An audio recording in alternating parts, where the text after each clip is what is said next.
संबंध बनाते हुए मुंह का प्रयोग करना या फिर पीछे करना, इसके लिए महिला साथी ज़्यादातर मना कर देती है।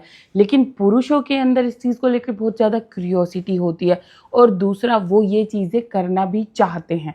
तो आज की वीडियो में इस चीज़ को लेकर के डिस्कशन करेंगे, ये करना चाहिए नहीं करना चाहिए, महिलाएं मना क्यों करती है, पुरुष करना क्यों चाहते हैं और अल्टीमेटली क्या सही है क्या गलत है वो डिस्कस करेंगे। ओके, सबसे पहली चीज़ ये कि क्या ये जगहें प्रॉपरली इस चीज़ के लिए बनी हैं, तो इसका जवाब मैं दूंगी नहीं, ये उस चीज़ के लिए नहीं बनी गई।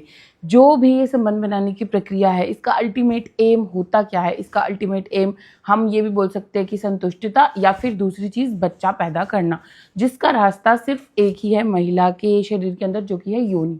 जो पीछे का मार्ग है या मुंह वगैरह का मार्ग है वो कोई भी इसके लिए नहीं बना गया है। ठीक है, दूसरी चीज़, अब क्वेश्चन आता है कि जब ये इस चीज़ के लिए है ही नहीं तो लोग कर क्यों रहे हैं, या फिर लड़कों के मन में या कुछ फीमेल्स के मन में भी इस चीज़ को लेकर क्यूरियोसिटी क्यों है, वो करना चाहते क्यों हैं।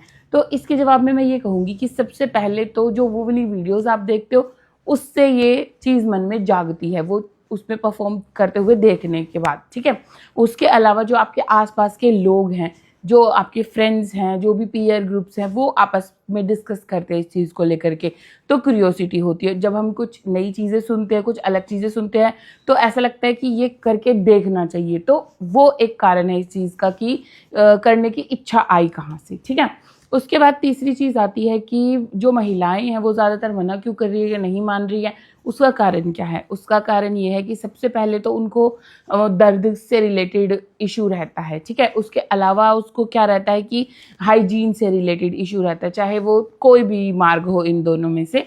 ठीक है, उसके अलावा क्या हो सकता है कि एक इमोशनली डर वाली चीज़ हो सकती है इस चीज़ को लेकर के। तो मैं यहाँ यही सजेस्ट करूँगी कि अगर आप करना चाहते हैं तो एक तो दोनों पार्टनर का कंसेंट होना बहुत ज़्यादा ज़रूरी है, जिसके लिए आपको एक दूसरे से बात करना ज़रूरी है। और अगर एक भी पार्टनर उस चीज़ में अच्छा फील नहीं कर रहा है या फिर वो मना कर रहा है, नहीं करना चाह रहा है, तो आपको ये चीज़ें परफॉर्म नहीं करनी चाहिए। ठीक है, अभी बात आती है कि इन दोनों रास्तों में और जो योनि का मार्ग है उसमें डिफरेंस क्या है।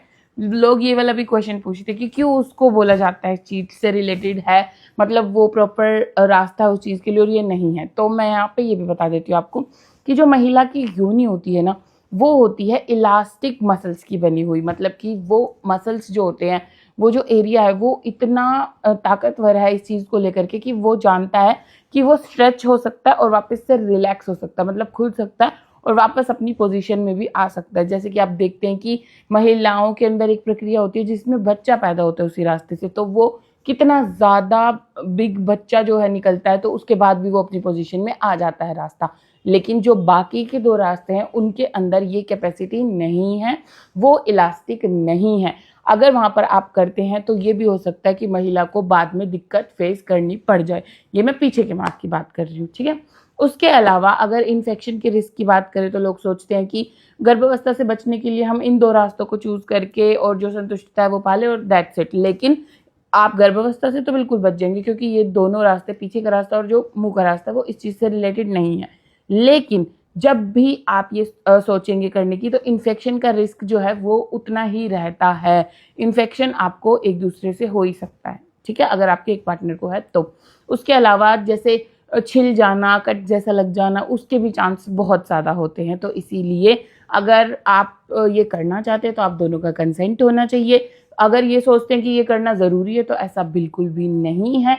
और अगर आपका एक भी साथी इस चीज़ में कंफर्टेबल नहीं है तो मैं आपको सजेस्ट करूँगी कि आपको ये चीज़ें परफॉर्म नहीं करनी।